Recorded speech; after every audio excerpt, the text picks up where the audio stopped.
नमस्कार। वक्त हो गया है उत्तराखंड की खबरों का। मैं हूं आपके साथ मनु तेवतिया। सबसे पहले बात करेंगे आज की सबसे बड़ी खबर की। तो देहरादून के जोली ग्रांट एयरपोर्ट पर नए बने टर्मिनल का आज केंद्रीय मंत्री ज्योतिरादित्य सिंधिया ने उद्घाटन किया है। इस मौके पर सीएम पुष्कर धामी मौजूद रहे। आधुनिक सुविधाओं से लैस इस टर्मिनल में उत्तराखंड की कला, संस्कृति और चारों धामों की झलक देखने को मिलती है। नया टर्मिनल पुराने टर्मिनल से करीब 12 गुना बड़ा है और पूरी बिल्डिंग आधुनिक सुविधाओं से लैस है। उद्घाटन के मौके पर केंद्रीय राज्य मंत्री वीके सिंह और पूर्व सीएम त्रिवेंद्र सिंह रावत मौजूद रहे।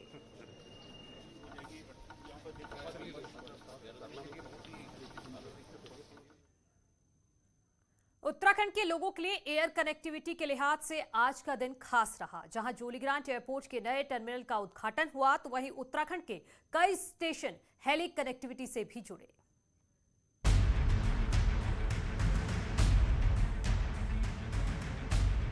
देहरादून के जॉलीग्रांट एयरपोर्ट में नए टर्मिनल का उद्घाटन केंद्रीय नागरिक उड्डयन मंत्री ज्योतिरादित्य सिंधिया और सीएम पुष्कर सिंह धामी ने किया। 325 करोड़ के नए टर्मिनल से हवाई यात्रा करने वाले यात्रियों को आसानी होगी। अब तक जॉलीग्रांट एयरपोर्ट की क्षमता 250 यात्रियों की थी, जो बढ़कर 1200 यात्रियों की हो चुकी है, जबकि एक साल में 24 लाख यात्री आ जा सकेंगे। वहीं 132 करोड़ का सेकंड फेज पूरा होने के बाद साल भर में 36 लाख यात्री आ जा सकेंगे। 445 करोड़ का हवाई अड्डा का लोकार्पण हम लोग ने साथ में किया है। भव्य हवाई अड्डा है और उत्तराखंड की संस्कृति, उत्तराखंड की धार्मिक भावना, उत्तराखंड की पावन भूमि का चित्र भी इस हवाई अड्डे के एक एक कोने में हम लोग ने ग्रहण किया है। बीते कुछ सालों में जहां देश के दूसरे शहरों से उत्तराखंड की एयर कनेक्टिविटी बेहतर हुई है, वहीं शुक्रवार को राज्य के अलग अलग स्टेशन के लिए हेली सर्विस की भी शुरुआत हुई, जिनमें देहरादून गौचर, देहरादून चिन्यालीसौड़, देहरादून हल्द्वानी और देहरादून पिथौरागढ़ अहम है। वहीं हेलीकॉप्टर के महंगे किराए पर ज्योतिरादित्य सिंधिया ने कहा कि जैसे जैसे सर्विस बेहतर होगी वैसे वैसे किराया भी कम होगा। जैसे ये तीव्र गति से बढ़ेगी वैसे ही इसका भाड़ भी उसी तीव्र गति से घटता जाएगा। शुरुआत अभी हुई है। पहले हमारे पास आवागमन की सुविधा नहीं होती थी, आज वो सुविधा उत्पन्न हो चुकी है। जैसे उसकी पॉपुलैरिटी बढ़ेगी, उसका डिमांड बढ़ेगा, वैसा भाड़ा भी घटता ही जाएगा। इसका मुझे पूरा विश्वास। केंद्रीय मंत्री ज्योतिरादित्य सिंधिया ने ये भी भरोसा दिलाया कि जल्दी राज्य में इंटरनेशनल फ्लाइट्स भी आएंगी और राज्य में इंटरनेशनल एयरपोर्ट भी बनाया जाएगा। देहरादून से न्यूज़ 18 के लिए दीपांकर भट्ट की रिपोर्ट।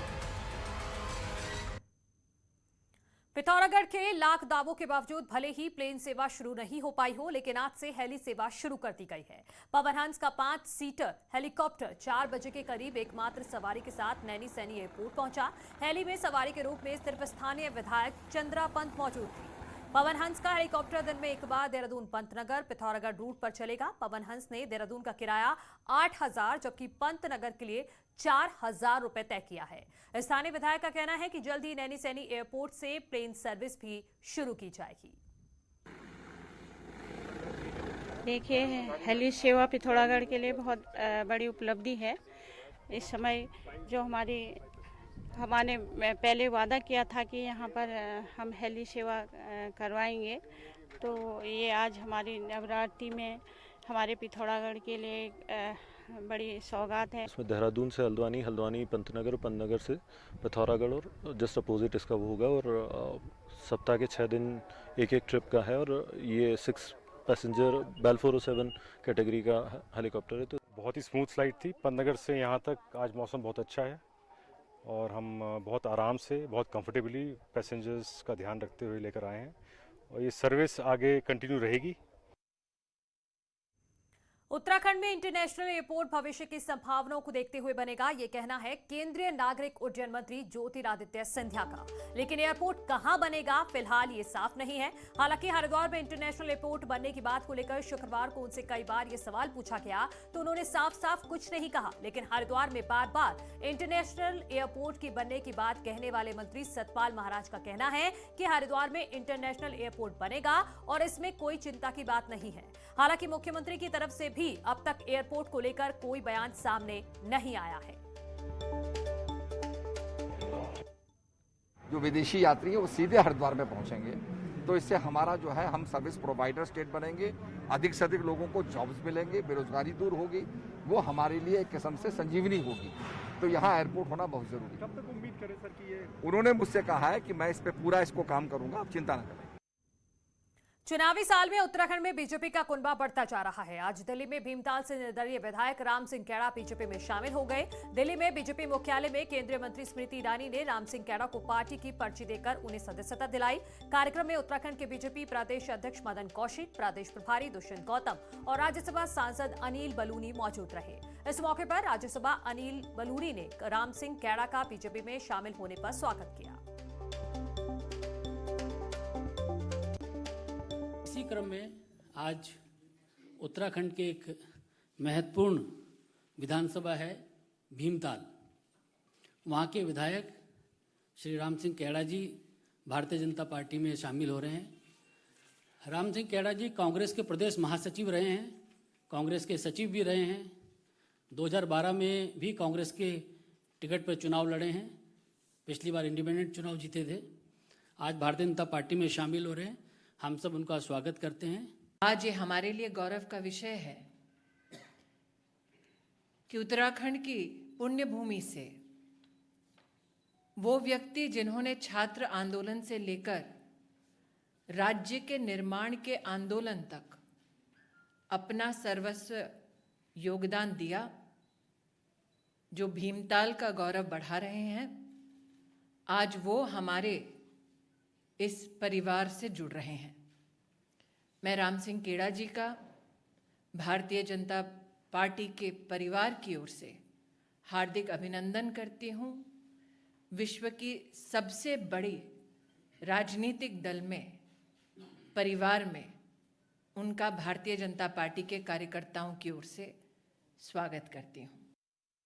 हमारे साथ बातचीत करने के लिए हैं राम सिंह कैड़ा जी। राम सिंह जी, अभी आप भाजपा में शामिल हुए, किस सोच के साथ भाजपा में शामिल हुए? देखिए, मेरी सोच विकास की रही है और भारतीय जनता पार्टी की सोच भी विकास की रही है और राष्ट्रीयता की रही है, और विकास की सोच के साथ मैं हूं और इसलिए मैं भारतीय जनता पार्टी में शामिल हो गया। क्या आपको लगता है कि फिर से आपको भाजपा टिकट देगी और आपको चुनाव लड़ाएगी? मैं संघर्ष में विश्वास करता हूं और संघर्ष कर रहा हूं और संघर्ष करते रहूंगा, अंतिम सांस तक संघर्ष करूंगा और जो पार्टी का आदेश होगा उस आदेश का पालन करूंगा। चुनाव लड़ेंगे फिर से? चुनाव तो अब राजनीति में आए हो तो चुनाव तो लड़ूंगा। धन्यवाद हमसे बात करने के लिए। कैमरा पर्सन प्रकाश गुप्ता के साथ Pawan Gaur, network 18, Delhi. Party with difference का नारा देने वाली बीजेपी ने चुनाव से पहले कांग्रेस समेत सभी नेताओं के लिए दरवाजे खोले हैं। उसके पीछे बीजेपी एक ठोस प्लान के तहत काम कर रही है। प्लानिंग 2016 की तरह विपक्षी खेमे में हलचल मचाने की है। हालांकि दावे कांग्रेस भी खुलकर कर रही है। 2016 में कांग्रेस में हुई टूट ने पार्टी को 2017 में चुनाव तक संभलने का मौका नहीं दिया और राज्य में कांग्रेस की सबसे बड़ी हार हो गई। अब बीजेपी एक बार फिर उसी रणनीति पर काम कर रही है। विधायक प्रीतम पवार, राजकुमार के बाद अब राम सिंह कैड़ा को पार्टी अपने पाले में करने में कामयाब रही है और दावा है कि जल्द ही कुछ बड़े कांग्रेस नेता बीजेपी का दामन थामेंगे। जिसे भी राजनीतिक अपना भविष्य बचाना है वो भारतीय जनता पार्टी में आ रहा है और मुझे लगता है आने वाले वक्त में कुछ और बड़े खतरनाक रिजल्ट्स आपको देखने के लिए मिलेंगे। कांग्रेस ने भी बीजेपी पर पलटवार किया है और कांग्रेस का साफ कहना है कि बीजेपी की कमर खुद अपने ही बोझ से टूटने वाली है। हम कोई कोशिश नहीं कर रहे हैं, लेकिन भाजपा बुरी तरह टूटने वाली है, अपने बोझ से टूटने वाली है। अच्छा। भाजपा के पैर इतने कमजोर हो चुके हैं उत्तराखंड में कि वो अपने बोझ से टूटने वाले हैं और समय आने पर उसकी टूटन आपको दिखाई देगी। चुनावी बेला में नेताओं का इधर से उधर होना लगा रहता है और दावे बीजेपी के साथ कांग्रेस ने भी बड़े किए हैं। अब देखना ये होगा कि चुनाव से पहले इस गणित में कौन सी पार्टी बाजी मारती है। देहरादून से न्यूज़ 18 के लिए सुनील प्रभात की रिपोर्ट। उधर आम आदमी पार्टी के प्रदेश उपाध्यक्ष विनोद कपरवाड़ आज बीजेपी में शामिल हो गए। सीएम धामी की मौजूदगी में उन्होंने आप छोड़कर बीजेपी की सदस्यता ली। इससे पहले विनोद कपरवाड़ जमोली के जिला अध्यक्ष रह चुके हैं।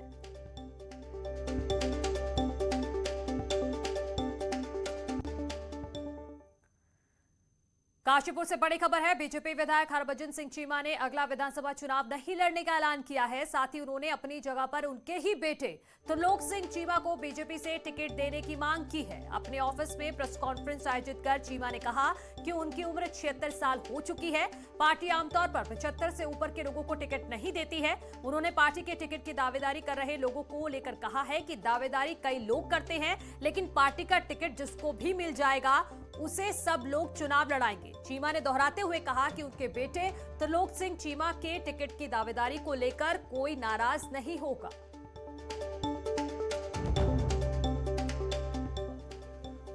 अब बेटे की इच्छा हो तो उसके लिए किसी भी बाप की ये जिम्मेदारी बन जाती है कि वो उसकी पीठ पे हाथ रखे। मैं प्रयास करूंगा कि त्रिलोक सिंह चीमा मेरे बेटे को टिकट मिल जाए। उत्तराखंड सरकार धर्मांतरण कानून को और कड़ा बनाने जा रही है। इसके लिए पुलिस मुख्यालय ने प्रस्ताव बनाकर गृह विभाग को भेज दिया है। प्रस्ताव में सामूहिक धर्मांतरण को कंप्लेंट केस के बजाय संज्ञेय अपराध की श्रेणी में शामिल करने की संस्तुति की गई है। इसके तहत कई ऐसे केसों में 10 साल तक की सजा का प्रावधान करने की तैयारी की जा रही है। वर्तमान में लागू धार्मिक स्वतंत्रता अधिनियम 2018 काफी फ्लेक्सिबल है। इसमें धर्मांतरण के मामलों को कंप्लेंट केस के तौर पर लिया जाता है। पिछले दिनों सीएम पुष्कर सिंह धामी ने पुलिस अफसरों के साथ मीटिंग में धार्मिक स्वतंत्रता अधिनियम 2018 को यूपी की तर्ज पर कठोर बनाने के लिए प्रस्ताव बनाने के निर्देश दिए थे। माननीय मुख्यमंत्री महोदय के निर्देशों के क्रम में जो धर्म स्वतंत्रता अधिनियम 2018 है उसमें हमने प्रस्ताव जो है शासन को भेज दिए हैं। इसमें पहले जो है कंप्लेंट केस के रूप में दर्ज किया जाता था, अब इसमें एफआईआर पंजीकरण के लिए प्रस्ताव जो है वो शासन को प्रेषित कर दिया गया है। संघ प्रमुख मोहन भागवत 3 दिन के उत्तराखंड दौरे पर हल्द्वानी आ रहे हैं। संघ प्रमुख आज रात हल्द्वानी पहुंचेंगे। 9 अक्टूबर को भागवत कार्यकर्ताओं और पदाधिकारियों से मुलाकात करेंगे, जबकि 10 अक्टूबर को संघ से जुड़े स्वयं सेवकों से मोहन भागवत बात करेंगे। 11 अक्टूबर को भागवत दिल्ली रवाना होंगे। विधानसभा चुनाव से पहले हो रहे संघ प्रमुख के दौरे के कई मायने निकाले जा रहे हैं, लेकिन कार्यकर्ता इसे उनका संघ प्रमुख प्रवास करार दे रहे हैं।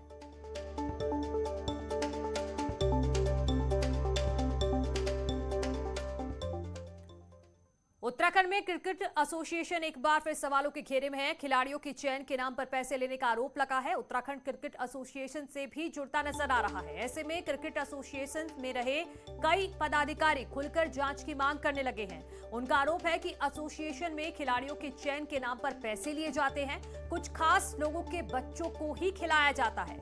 मामले की जांच निष्पक्षता के साथ होनी चाहिए। दरअसल गुरुग्राम पुलिस ने देहरादून में एकेडमी चलाने वाले कुलदीप रावत को पकड़ा है, जो पैसे लेकर उत्तराखंड की टीम में सिलेक्शन की बात कह रहा था। और कुलदीप ने जांच में उत्तराखंड क्रिकेट एसोसिएशन के पदाधिकारियों के नाम का खुलासा किया है। ऐसे में जांच के दायरे में क्रिकेट एसोसिएशन ऑफ उत्तराखंड के कई पदाधिकारी भी हैं।